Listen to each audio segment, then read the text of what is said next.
जय हिंद दोस्तों। एक बार फिर से स्वागत है आपका नोटिस या बाद में मैं फिर से हाजिर हूँ आपके सामने एक बड़ी अपडेट के साथ। आज एक बहुत बड़ी अपडेट निकल कर के आ रही है एचआरडी मिनिस्टर के मुख से। ठीक है, तो ये पूरी अपडेट जानने के लिए वीडियो में अंत तक बने रहें और अब तक आपने मेरे चैनल को सब्सक्राइब नहीं किया है तो चैनल को सब्सक्राइब कर ले, क्योंकि आपके दोस्त चिंटू, मिंटू, राहुल, मोनू, सोनू और शैलेंद्र ने भी कर रखा है। तो देख लेते हैं क्या है पूरी जानकारी। तो दोस्तों, जो श्रीमान रमेश पोखरियाल निशंक जी हैं, जो एचआरडी मिनिस्टर हैं, उनके मुख से बयान निकल कर के आया है, पहले बच्चों की सुरक्षा फिर शिक्षा।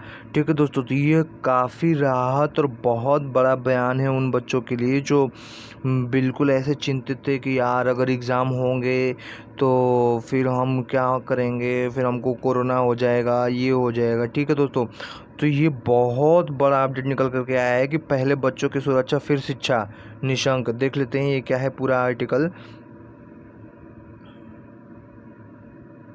केंद्रीय मानव संसाधन विकास मंत्री रमेश पोखरियाल निशंक ने शुक्रवार को कहा कि कोरोना काल में हमारी प्राथमिकता पहले बच्चों की सुरक्षा फिर शिक्षा। वे जीतेगा हिंदुस्तान श्रृंखला के वेबिनार में हिंदुस्तान के प्रधान संपादक शशि शेखर के साथ रूबरू थे। निशंक ने कहा कि इस वक्त 40% बच्चे ऑनलाइन शिक्षा का लाभ नहीं ले पा रहे हैं, लेकिन देश के अंतिम छोर तक बच्चों को शिक्षा मुहैया कराने के प्रयास जारी हैं। बंद के दौरान भी हमने राज्यों के साथ मिलकर शैक्षिक गतिविधियों को जारी रखा है। उन्होंने कहा कि करीब 33 करोड़ बच्चों को ऑनलाइन शिक्षा मुहैया कराई जा रही है। ई विद्या के तहत हम वन क्लास वन चैनल अभियान में स्वयं प्रभा के 32 चैनल ला रहे हैं, जो टीवी के हर प्लेटफॉर्म पर दिखेंगे। मानव संसाधन विभाग मिशन मोड में काम कर रहा है। ठीक है दोस्तों, तो ये मतलब आप सोच सकते हैं कि जो पोखरियाल जी हैं, जो शिक्षा मंत्री हैं, जो मानव संसाधन विकास मंत्री जी हैं, उनके दिमाग में बहुत बड़ी चीज़ मतलब चल रही है, बहुत बड़ी बात चल रही है, तभी तो उन्होंने ऐसा कहा कि पहले बच्चों की सुरक्षा फिर शिक्षा। ठीक है, तो आपको बिल्कुल टेंशन लेने की ज़रूरत नहीं है। इनकी एक और बयान आई है जो पेज नंबर 8 पे है, उसको भी हम देख लेते हैं क्या है, वो भी उसे भी समझ लेते हैं। तो ये है दोस्तों दूसरा आर्टिकल, आप देख सकते हैं ये पूरा। हम नहीं चाहते किसी बच्चे पर कोरोना डिग्री का ठप्पा लगे। देख रहे हैं दोस्तों, मतलब कितना इमोशनल बात है, मतलब कहाँ तक इन्होंने सोच करके बोला है। और शायद हम छात्र इनको कहते रहते हैं कि इनको थोड़ी सी भी चिंता नहीं है बच्चों के साथ क्या होगा क्या नहीं होगा। ठीक है, तो इस बयान से आप समझ सकते हैं कि कितने मतलब भावनात्मक पर्सन हैं ये। ठीक है दोस्तों, हम नहीं चाहते किसी बच्चे पर कोरोना डिग्री का ठप्पा लगे, निशंक जी ने ऐसा कहा है। तो देख लेते हैं पूरा ये क्या है आर्टिकल। जीतेगा हिंदुस्तान श्रृंखला के तहत शुक्रवार को एक वेबिनार में केंद्रीय मानव संसाधन विकास मंत्री रमेश पोखरियाल निशंक हिंदुस्तान के प्रधान संपादक शशि शेखर से रूबरू थे। उन्होंने शिक्षा से जुड़े तमाम मुद्दे पर विस्तार पूर्वक अपनी राय रखी। बातचीत के कुछ प्रमुख अंश। ठीक है दोस्तों, तो ये देख लेते हैं क्या है प्रमुख अंश। केंद्रीय मानव संसाधन विकास मंत्री रमेश पोखरियाल निशंक ने शुक्रवार को कहा कि कोरोना संकट के दौरान फाइनल परीक्षा कराने का यूजीसी का फैसला विश्वविद्यालय के छात्रों के हित में।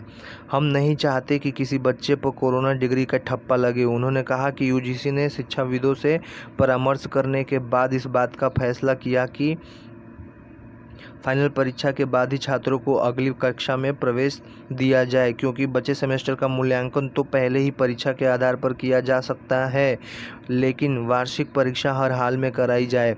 बिना परीक्षा के उत्तीर्ण होने का मतलब छात्र के ऊपर जीवन भर के लिए कोरोना काल की डिग्री का ठप्पा लग जाएगा, जो बाद में नौकरी के लिए इंटरव्यू के दौरान परेशानी का सबब बन सकता है। राज्य भी निश्चित तौर पर यूजीसी के फैसले से सहमत होंगे। निशंक ने कहा कि 130 करोड़ लोगों के इस देश में 1000 से अधिक विश्वविद्यालय हैं, 45,000 से अधिक डिग्री कॉलेज हैं, 1 करोड़ 9 लाख से अधिक अध्यापक हैं। कई देशों की जनसंख्या हमारे शिक्षकों के बराबर भी नहीं है, लेकिन इस विकट काल में भी पठन पाठन को लेकर हम हर घंटे अध्ययन कर रहे हैं। इंटरनेट की समस्या के समाधान के लिए केंद्रीय आईटी मंत्री रविशंकर प्रसाद दिन रात मेहनत कर रहे हैं। कोरोना काल के दौरान कई राज्यों में सेशन शून्य होने की आशंका पर निशंक ने कहा कि हर प्रदेश की अपनी परिस्थिति होती है। कई विश्वविद्यालय परीक्षा करा चुके हैं। यूजीसी के दिशा निर्देशों का पालन बहुत जरूरी होता है।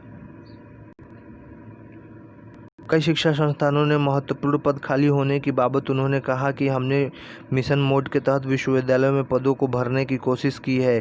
केंद्र में हजारों पद भरे हैं, कहीं लंबे समय से पद खाली नहीं है। इलाहाबाद विश्वविद्यालय के कुलपति का पद खाली होने की बात पर निशंक ने कहा कि वहां के वीसी ने हाल ही में इस्तीफा दिया है। पद भरने के लिए कमेटी बनी है। रिक्त पदों को भरने के लिए ऑनलाइन इंटरव्यू भी किए जा रहे हैं। इसी तरह झारखंड में अधिकांश महाविद्यालय के शिक्षक 2023 तक रिटायर हो जाएंगे। ऐसे में रिक्त पद भरने की योजना के सवाल पर उन्होंने कहा कि झारखंड के शिक्षा मंत्री से जल्द बात करके इसका समाधान निकालने की कोशिश करी जाएगी। निशंक ने कहा कि शिक्षा और रोजगार का समन्वय जरूरी होता है। हमारी जो नई शिक्षा नीति आ रही है उसमें छात्रों के प्रतिभा कौशल पर खास फोकस किया जाएगा। हमने आईआईटी से कहा है कि 50% छात्र उद्योगों के साथ काम करेगी और पढ़ेगी भी। इसी तरह हमने युक्ति पोर्टल 2 शुरू किया है जिस पर छात्र अपनी राय अपने विचार रख सकेंगे। इससे प्रधानमंत्री के आत्मनिर्भर भारत की बात की भी भरपाई होगी। ठीक है दोस्तों, तो ये बहुत मतलब अब क्या ही बताएं आपको। जैसे आप यहाँ पे देख सकते हैं उन्होंने क्या कहा कि भाई मतलब बच्चा जैसे कोरोना काल में अगर उसको फ्री में प्रमोशन कर दिया गया, बिना एग्ज़ाम में प्रमोशन कर दिया गया, तो ज़िंदगी भर का जो कोरोना डिग्री का ठप्पा है उसके साथ लग जाएगा। अगर आप उत्तर प्रदेश से हो तो आप समझ सकते हो कि जब मुलायम सिंह जी की सरकार में जब एग्ज़ाम होते थे तो कोई बच्चा पास हुआ, किसी से ये पूछा जाता था कि भाई 10वीं में कितने प्रतिशत हैं आपके, तो वो बताता था कि भैया मेरे 80% हैं। तो पूछते थे कि मायावती के राज के पास हो कि मुलायम के राज के पास हो, तो बच्चा बोलता था मुलायम के राज के पास है। तो फिर सामने वाला का रिएक्शन ऐसा रहता था, अरे फिर तो तुम नकल से पास हो।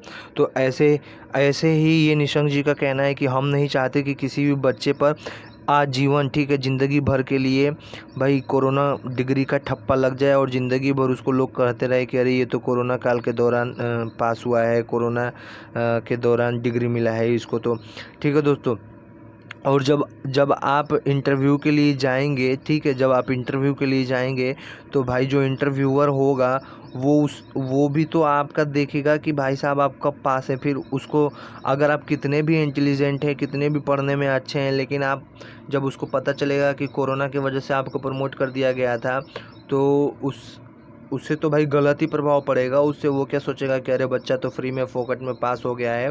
और जैसा कि मानव संसाधन विकास मंत्री जी बताए कि बहुत सारे देश ऐसे हैं जिनकी जनसंख्या हमारे टीचर के जनसंख्या जितना भी नहीं है। हमारे यहाँ 1,09,00,000 से अधिक अध्यापक हैं हमारे भारत में, ठीक है। तो भाई इतनी बड़ी जनसंख्या और भारत ऐसा विकास मतलब अभी कैसे बिल्कुल उभर करके आ रहा है भारत, तो इस पे पूरी दुनिया की नज़र पड़ी है। तो मान लीजिए अगर कोई बच्चा यहाँ पे पढ़ाई करने के बाद फ़ॉरेन जा रहा है, ठीक है, यहाँ पे पढ़ाई करने के बाद अगर कोई बच्चा फ़ॉरेन जा रहा है, विदेश जा रहा है, एब्रॉड जा रहा है, ठीक है, तो वहाँ पे भी तो असर पड़ेगा, क्योंकि सबको तो पता ही रहेगा कि भाई भारत में बच्चों को ऐसे ही प्रमोट कर दिया गया था।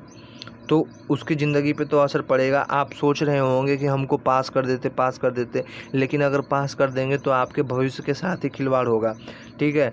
जो यूजीसी है और जो शिक्षा मंत्रालय है उसमें भाई साहब आईएएस रैंक के बैठे हुए हैं, जो जिनसे परामर्श होता है कि आप बताइए कि एग्ज़ाम लेने हैं नहीं लेने हैं, ठीक है।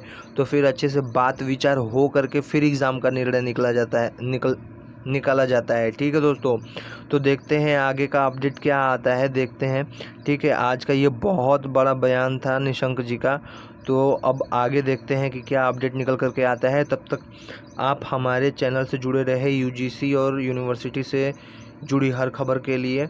और अब तक आपने चैनल को सब्सक्राइब नहीं किया तो सब्सक्राइब कर दें, क्योंकि मैंने पहले ही बता दिया कि आपके दोस्त चिंटू, मिंटू, पिंटू, राहुल, सोनू, मोनू, टोनू और शैलेंद्र ने भी हमारे चैनल से ही खबर लेते रहते हैं, ठीक है दोस्तों। तो मिलते हैं अगले वीडियो में, तब तक के लिए धन्यवाद, जय हिंद।